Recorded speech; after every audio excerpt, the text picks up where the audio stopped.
Well, hey family, this is Darlene. Wanted to stop by real quick and have a chat. So this morning in a little Bible class, we were having some conversation. Now, the conversation we were having, it was all about God's favor. So we were asked to think about a character in the Bible who had favor with God.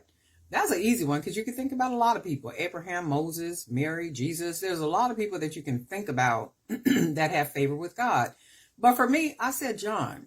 And the reason why I said John, first of all, because John said that he was the disciple that Jesus loved, right? And you could only say something like that if you absolutely positively know without a shadow of a doubt that you were loved by someone or are loved by someone. Everything in you tells you that that person loves you, that person cares about you, that person will support you and look out for you, right?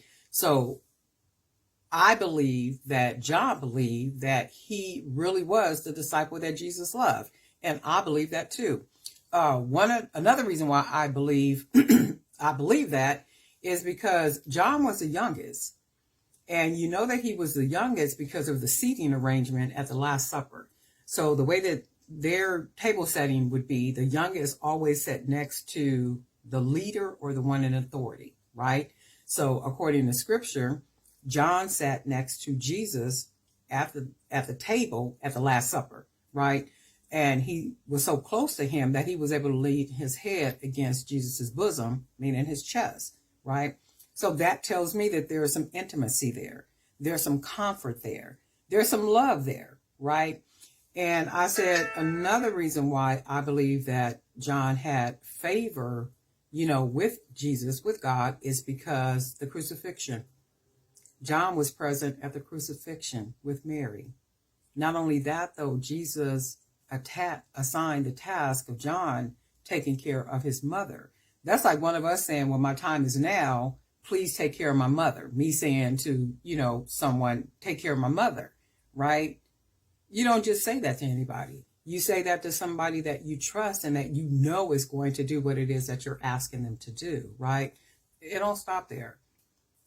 I believe that he had more favor than many is because he wrote the book of Revelation, right? And not only that he wrote the book of Revelation, he was blessed enough and had enough favor and was loved enough to what?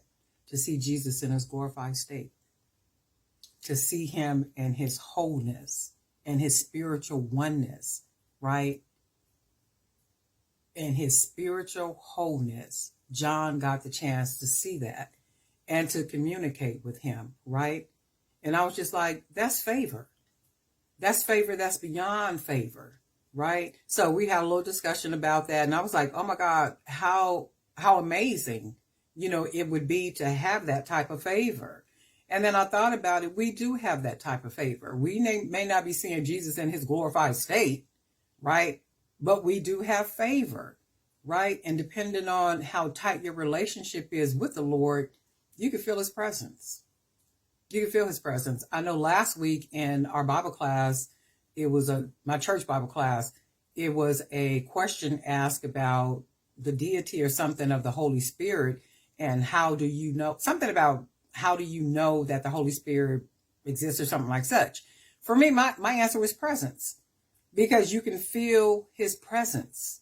You can feel the presence of the Holy Spirit, especially when you are in tune, like that. You pray, you meditate, you read through your scriptures, you do all things that you're supposed to do, right? How amazing that is, and then how amazing it is to have that type of favor, to be able to see Jesus in his glorified state.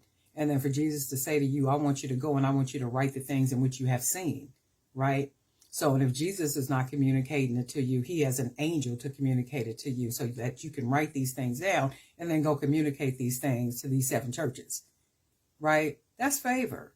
That's a whole lot of favor right there. But anyway, it was a really good class. We talked about a lot of stuff.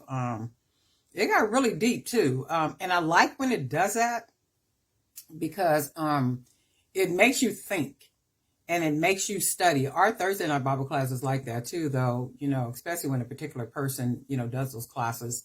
It really makes you think about some things. It makes you dig. It makes you search the scriptures to see if, things that are being talked about are so, and just becoming more familiar with who God is. And I know, was it Sunday? Last Sunday, I think it was this past Sunday, one of the brothers had spoken. He had talked about Revelation, and he was saying something. I think he was saying something like, how could you know Revelation when you don't know the rest of the Bible? And that is like absolutely positively true, because if you can't tap into Revelation and know anything about Revelation if you don't know anything about Genesis all the way through. Nobody is saying that you have to be a scholar, but you do have to be familiar, with much that goes on, within those past books. And then another thought is too, because when you do get to Revelation and then start talking about different things like lampstands and angels and stars and all this other kind of stuff, many times those things are talked about in previous books of the Bible, right? So when you get to Revelation, you do have to have read something before you got there, because you can't get a baked cake without putting in all the ingredients and putting that thing in the oven and then letting it bake at its perfect temperature, at its perfect time. It's just not going to come out right. You're going to be looking at it like, what is this? Exactly. So it goes. But it was a really good class. I mean, they tapped on a lot this morning, like some really good stuff too. I really enjoyed that. But anyway, wanted to share that. We just talked about favor. And I would hope that we would all want and have God's favor on our lives. And we can have it. We do have it. As long as we're obedient, we're doing what it is that God asks us to do. Staying faithful, because it's not easy. It's a challenge every single day. Just doing the best that we can as humans on this time side of life, right? But God is faithful.